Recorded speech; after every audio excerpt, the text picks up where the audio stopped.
ഈ ഇന്റർനാഷണൽ ബ്രേക്കിൽ അർജന്റീന കളിക്കാൻ വരുമ്പോൾ രണ്ട് വമ്പൻ പോരാട്ടങ്ങളായിരുന്നു ഉണ്ടായിരുന്നത്. ഒന്ന് ഉറുഗ്വേക്കെതിരെ, അത് കഴിഞ്ഞാൽ ബ്രസീലിനെതിരെ. അപ്പോൾ ഉറുഗ്വേക്കെതിരെയുള്ള മത്സരത്തിൽ എവേ പോരാട്ടത്തിൽ അർജന്റീനയ്ക്ക് വിജയിക്കാൻ സാധിച്ചു. 1-0 വിജയമാണ് നേടിയത്. കാരണം മെസ്സി ഇല്ല, ലൗട്ടാരോ മാർട്ടിനസ് ഇല്ല, ലിസാൻഡ്രോ മാർട്ടിനസ് ഇല്ല, പോളോ ഡിബാലയുടെ സാന്നിധ്യവുമില്ല. അപ്പം ഈ താരങ്ങളൊന്നും ഇല്ലാതെ, മെസ്സിയൊന്നും ഇല്ലാതെ അർജന്റീന എങ്ങനെ പെർഫോം ചെയ്യും എന്നുള്ളത് ആരാധകർക്കും അല്ലാതെ എല്ലാവർക്കും ഒരു ആകാംക്ഷയുള്ള കാര്യം തന്നെയായിരുന്നു.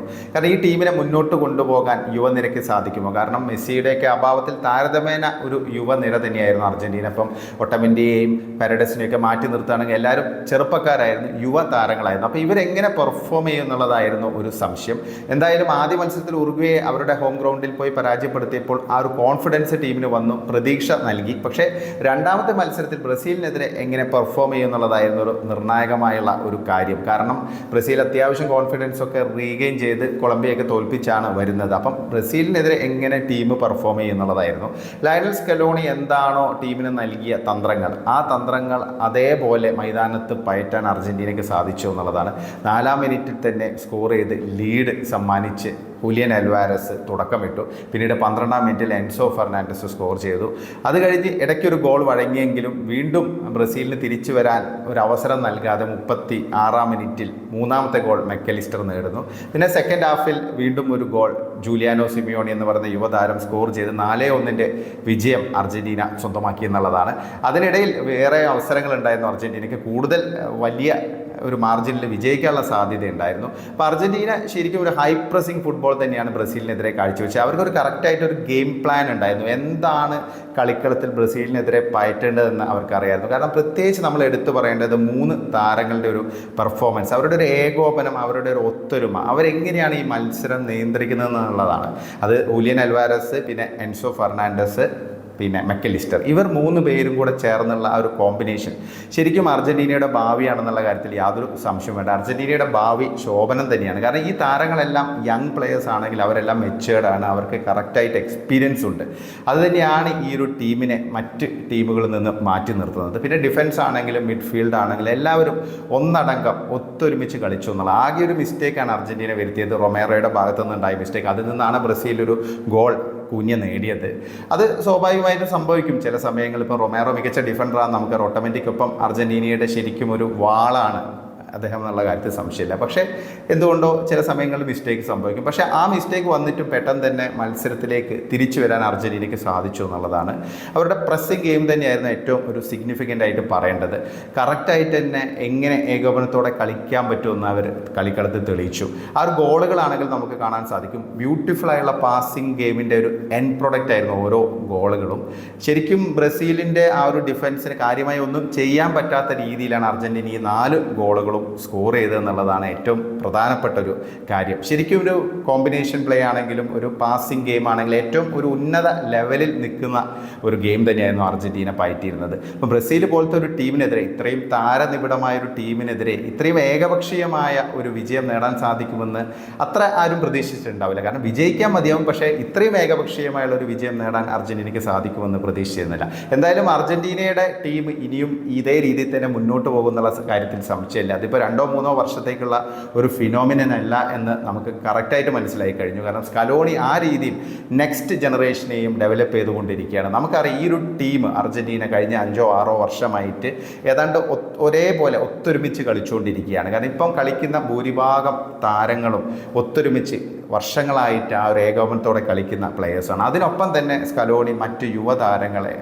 ക്രമേണ അദ്ദേഹം വളർത്തിക്കൊണ്ടുവരുന്നു എന്നുള്ളതാണ്. അദ്ദേഹത്തിന് ശരിക്കും ഒരു വിഷനുണ്ട്, ഒരു റോഡ് മാപ്പ് ഉണ്ട്.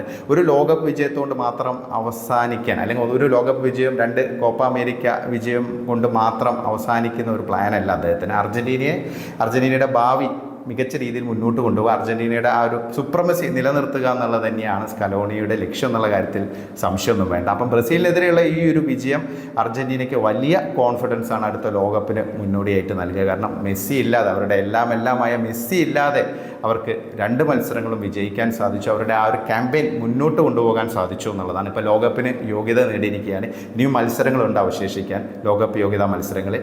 എന്നിട്ട് ഇപ്പോൾ ഇത്രയും ആധികാരികമായിട്ട് തന്നെ അർജന്റീനയ്ക്ക് ലോകകപ്പിന് യോഗ്യത നേടാൻ കഴിഞ്ഞു എന്നുള്ളതാണ്.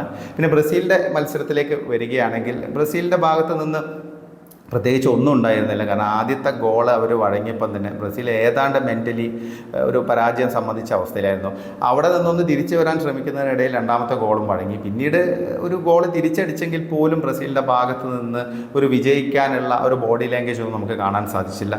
പ്ലെയേഴ്സ് എല്ലാം ഒരു ഏകോപനമില്ലാതെ ആർക്കോ വേണ്ടി കളിക്കുന്ന പോലെയാണ് തോന്നിയത്. അതായത് അർജൻറ്റീന എന്താണോ അതിന് നേർ വിപരീതമായുള്ള ബോഡി ലാംഗ്വേജും ശൈലിയൊക്കെ ആയിരുന്നു ബ്രസീലിൻ്റെ ഭാഗത്ത് നിന്ന്. ഡോറിവൽ ജൂനിയറിന് കറക്റ്റായിട്ടൊരു ഗെയിം പ്ലാൻ ഇല്ല എന്ന് നമുക്ക് കളിക്കളത്തിൽ തന്നെ മനസ്സിലാക്കാൻ സാധിച്ചു. ഇൻഡിവിജ്വൽ ബ്രില്യൻസ് വഴി വിജയിക്കാൻ സാധിക്കും. കാരണം അത്രയും മികച്ച പ്ലെയേഴ്സ്, ലോകോത്തര പ്ലെയേഴ്സ് ഉണ്ട്. അപ്പോൾ ആ ലോകോത്തര പ്ലെയേഴ്സിൻ്റെ മുന്നേറ്റ നിരയിലെ സാന്നിധ്യം ഒരു ഇൻഡിവിജ്വൽ ബ്രില്യൻസ് വഴി കൺവേർട്ട് ചെയ്ത് റിസൾട്ട് ഉണ്ടാക്കാനാണ് ഡോറിവൽ ജൂനിയർ ശ്രമിച്ചതെന്നാണ് തോന്നുന്നത്. മത്സരം കണ്ടപ്പോൾ അങ്ങനെയാണ് തോന്നിയത്. ഒരു ഗെയിം പ്ലാൻ ബ്രസീലിൻ്റെ ഭാഗത്തു നിന്നും ഉണ്ടായിരുന്നില്ല. ഒന്നാമത്തെ അർജൻറ്റീനയുടെ ഹൈ പ്രസ്സിങ്ങിനെ കൗണ്ടർ ചെയ്യാൻ ഒന്നും ബ്രസീലിൻ്റെ കൈവശം ഉണ്ടായിരുന്നില്ല എന്നുള്ളതാണ്. ജോലിൻ്റെയൊക്കെ പെർഫോമൻസ് അതിദയനീയമായിരുന്നു. ഡിഫൻസ് ആണെങ്കിലും ഇപ്പം ഗബ്രിയേൽ മെഗലസിൻ്റെ അസാന്നിധ്യത്തിൽ ശരിക്കും ഷെയ്ക്ക് ചെയ്ത് പോയി എന്നുള്ളതാണ്. ആ ഗോളുകളൊക്കെ കണ്ടാൽ തന്നെ അറിയാം. കാരണം ഗോൾ കീപ്പറും ഈ ഡിഫൻഡേഴ്സും പ്രത്യേകിച്ച് രണ്ട് സെൻറ്റർ ബാക്കുകളും തമ്മിലുള്ള ആ ഒരു ഏകോപനം തീരെ നമുക്ക് കാണാൻ സാധിച്ചിരുന്നില്ല. പിന്നെ രണ്ട് റൈറ്റ് ബാക്ക് ആണെങ്കിലും ലെഫ്റ്റ് ബാക്ക് ആണെങ്കിലും അവരുടെ ഭാഗത്ത് നിന്ന് ഒരിക്കലും ഒരു സാറ്റിസ്ഫാക്ഷൻ നൽകുന്ന പെർഫോമൻസ് ഉണ്ടായിരുന്നില്ല. മിഡിലായിരുന്നു ഏറ്റവും പ്രശ്നം. ബ്രസീലിൻ്റെ ഏറ്റവും വലിയ പ്രോബ്ലം മിഡ്ഫീൽഡ് തന്നെയാണ്. കാരണം മിഡ്ഫീൽഡ് ഇപ്പോൾ ജോലിൻ്റൻ ആണെങ്കിലും ആന്ധ്ര ആണെങ്കിലും ശോകം കളി തന്നെയായിരുന്നു രണ്ട് പേരുടെയും ഭാഗത്ത് നിന്ന്. ബോൾ കറക്റ്റായിട്ട് പ്രോഗ്രസ് ചെയ്ത് ഫോർവേഡ് ചെയ്ത് മുന്നോട്ട് കൊണ്ടുപോകാൻ രണ്ട് താരങ്ങൾക്കും സാധിച്ചില്ല എന്നതാണ്. പിന്നെ മുന്നേറ്റ നിരയിൽ വിനീഷ്യസും റാഫീനിയും ഒക്കെ അവർക്ക് കാര്യമായിട്ടൊന്നും ചെയ്യാൻ പറ്റിയിട്ടില്ല. ആ കൂഞ്ഞ നേടിയ ആ ഒരു ഗോൾ മാറ്റി നിർത്തുകയാണെങ്കിൽ ബ്രസീലിൻ്റെ ഭാഗത്ത് നിന്ന് കാര്യമായുള്ള ഒരു നിർണായകമായുള്ള നീക്കങ്ങളൊന്നും ഉണ്ടായിരുന്നില്ല. ആകെ 3 ഷോട്ടും ഒരു ഓൺ ടാർഗറ്റ് ഷോട്ടാണ് ഉണ്ടായിരുന്നത്. അർജൻറ്റീന 12 ഷോട്ടും 7 ഓൺ ടാർഗറ്റ് ഷോട്ടുകളും അടിച്ചു. അപ്പോൾ അവിടെ തന്നെ ആ ഒരു ഡിഫറൻസ് അറിയാൻ സാധിക്കും. പിന്നെ പൊസഷൻ ആണെങ്കിലും അർജൻറ്റീനയ്ക്കൊപ്പം തന്നെയായിരുന്നു. അപ്പം ബ്രസീൽ എല്ലാ അർത്ഥത്തിലും വളരെ നിരാശാജനകമായ പെർഫോമൻസ് തന്നെയാണ് കാഴ്ചവെച്ചത്. ഒരു ചാമ്പ്യൻ ടീം, ഇത്രയും മികച്ച ലെഗസിയുള്ള ഒരു ടീമിൻ്റെ ഭാഗത്ത് നിന്ന് ഒരിക്കലും ഇങ്ങനെ ഒരു പെർഫോമൻസ് പ്രതീക്ഷയില്ല. ഏറ്റവും ചുരുങ്ങിയത് ഒരു നല്ല ഫൈറ്റ് തന്നെ ബ്രസീലിന് കൊടുക്കാൻ പറ്റുമെന്ന് പ്രതീക്ഷിച്ചു. പക്ഷേ ഇതൊന്നും ഉണ്ടായില്ല എന്നുള്ളതാണ്. അപ്പം ബ്രസീലിനെ സംബന്ധിച്ച് ഭയങ്കര അലാമിംഗ് ആയുള്ള ഒരു സിറ്റുവേഷൻ തന്നെയാണ്. കാരണം ലോകകപ്പിന് ബ്രസീൽ യോഗ്യത നേടുന്നുള്ള കാര്യത്തിൽ സംശയമൊന്നും വേണ്ട. കാരണം ഇപ്പോൾ 4ാം സ്ഥാനത്താണ് നിൽക്കുന്നതെങ്കിൽ അവർക്ക് അതിനുള്ള സാധ്യതയൊക്കെ ഉണ്ട്. കാരണം ബർത്തൊക്കെ കൂടുതലുണ്ട് ഇത്തവണ. പക്ഷേ പ്രോബ്ലം ഈ ഒരു ടീം ഇതേ തന്ത്രങ്ങളുമായി ഇതേ കോച്ചുമായിട്ട് അടുത്ത അതായത് ലോകകപ്പിൽ എത്തുമ്പോൾ എന്തായിരിക്കും അവസ്ഥ എന്നുള്ളതാണ്. കാരണം ഈ താരങ്ങൾ ഇങ്ങനെ ഒരു ഏകോപനം ഇല്ലാതെ കളിച്ചുകൊണ്ടിരിക്കുകയാണ് എങ്ങനെ ഒരു റിസൾട്ട് ഉണ്ടാക്കാൻ പറ്റുമെന്നുള്ളത്. അർജൻറ്റീന കളിക്കുന്നത് എന്താണോ അതിൽ നിന്നൊരു പാഠം ഉൾക്കൊണ്ട് ആ രീതിയിലൊരു ടീമിനെ സെറ്റ് ചെയ്തെടുക്കാൻ ഒരിക്കലും ബ്രസീൽ ഫെഡറേഷനോ അല്ലെങ്കിൽ കോച്ചോ താല്പര്യപ്പെടുന്നില്ല എന്നാണ് തോന്നുന്നത്. കാരണം ഇടയ്ക്കിടയ്ക്ക് ഇങ്ങനെ പരീക്ഷിച്ചുകൊണ്ടിരിക്കുകയാണ്. അതായത് ഒരു കറക്റ്റായിട്ടുള്ള ഒരു സ്റ്റാർട്ടിങ് 11 ഡെവലപ്പ് ചെയ്തെടുക്കാൻ അല്ലെങ്കിൽ ക്രിയേറ്റ് ചെയ്തെടുക്കാൻ പോലും ഡോറിവൽ ജൂനിയറിന് സാധിച്ചിട്ടില്ല.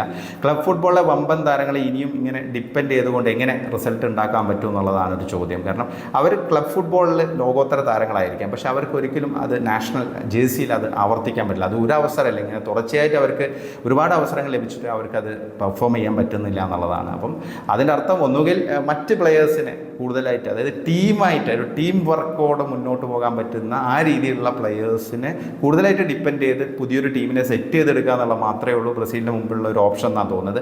പക്ഷേ ഇനി സമയം വളരെ കുറവാണ്. കാരണം ലോകകപ്പിന് ഇനിയിപ്പം 1 വർഷം മാത്രമേ ഉള്ളൂ. അപ്പോൾ അതിനിടയിൽ ഇനിയിപ്പം എന്തൊക്കെ അത്ഭുതങ്ങൾ സംഭവിക്കും, അല്ലെങ്കിൽ ഇപ്പോൾ ഡോറിവൽ ജൂനിയറിന് ഇനിയിപ്പോൾ സാക്ക് ചെയ്യുമോ എന്താണെന്ന് അറിയില്ല. എന്തായാലും ബ്രസീലിന് ആവശ്യം ഒരു മികച്ച കോച്ചിനെയാണ്. കാരണം ഈ താരങ്ങളെയൊക്കെ, അതായത് ആരാണോ മികച്ച രീതിയിൽ പെർഫോം ചെയ്യാൻ പൊട്ടൻഷ്യൽ ഉള്ളത്, കാരണം പ്രതിഭകൾക്ക് യാതൊരു പഞ്ഞവും ഇല്ലാത്ത രാഷ്ട്രമാണ് ബ്രസീൽ. അപ്പോൾ അവരെ എങ്ങനെ യൂട്ടിലൈസ് ചെയ്ത് ഒരു ടീമിനെ സെറ്റ് ചെയ്തെടുക്കാൻ പറ്റും എന്നുള്ള സ്കലോണിയുടെയൊക്കെ ആ യാത്ര നമുക്കറിയാം. അതേ രീതിയിലുള്ള ഒരു ടീമിനെ സെറ്റ് ചെയ്തെടുക്കുക എന്നുള്ളതാണ് ബ്രസീലിന് ഏറ്റവും പ്രധാനപ്പെട്ട കാര്യം. പിന്നെ നെയ്മറെ ശരിക്കും മിസ് ചെയ്തു എന്നുള്ള കാര്യത്തിൽ യാതൊരു സംശയവും വേണ്ട. നിങ്ങൾക്ക് എന്താണ് തോന്നുന്നത്? ഈ ഒരു മത്സരത്തെക്കുറിച്ചുള്ള നിങ്ങളുടെ അഭിപ്രായങ്ങൾ, വിലയേറിയ അഭിപ്രായങ്ങൾ കമൻറ്റായി രേഖപ്പെടുത്തണേ.